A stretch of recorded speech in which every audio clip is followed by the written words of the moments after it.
국회가 오랜 공백을 깨고 가까스로 문을 연 가운데 오늘부터 사흘 동안 윤석열 정부에 대한 첫 대정부 질문이 진행됩니다. 첫날인 오늘은 정치와 외교, 통일, 안보 분야인데요. 서해 공무원 피격, 탈북 어민 북송, 경찰국 신설 등을 놓고 치열한 공방이 예상됩니다. 정유진 기자입니다. 오늘부터 사흘 동안 열리는 국회 대정부 질문을 앞두고 정치권에는 전운이 감돌고 있습니다. 윤석열 정부 출범 이후 처음 열리는 만큼 정권 초 전국 주도권을 잡기 위한 힘겨루기가 불가피하기 때문입니다. 5년 만에 공수가 바뀌었다는 점 역시 여야 간 대립을 가파르게 할 대목입니다.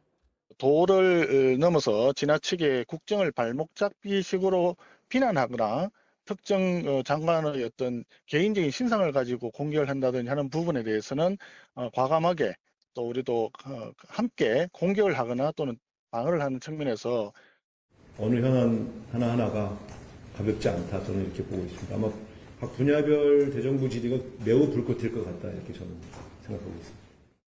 첫날인 오늘은 정치, 외교, 통일, 안보 분야인데 국민의힘에서는 하태경, 태영호, 윤상현 의원 등이, 민주당에서는 박범계, 박주민, 김병주 의원 등이 질의자로 나섭니다.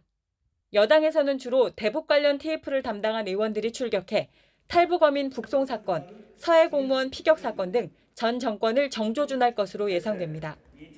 반면 야당에서는 데뷔전을 치르는 한덕수 총리를 비롯해 새 정부 내각을 향해 화력을 집중할 것으로 보입니다. 특히 주말 동안 이슈가 됐던 경찰국 설치와 경찰 내부 반발을 놓고 난타전이 이어질 전망입니다. 둘째 날 대정부 질문에서는 경제 분야를 집중적으로 다룹니다. 최근 경제 복합 위기, 퍼펙트 스톰 상황을 놓고 현 정부의 관리 실패다, 전 정부의 정책 탓이다 등 책임 공방이 치열할 것으로 전망됩니다. 이미 교섭단체 대표 연설에서부터 예고된 상황입니다. 문재인 정부 5년 내내 정치가 경제의 발목을 잡았습니다. 국익과 국민보다 눈앞의 정치적 이익을 우선했습니다. 제적의 역할이 절실한 때입니다.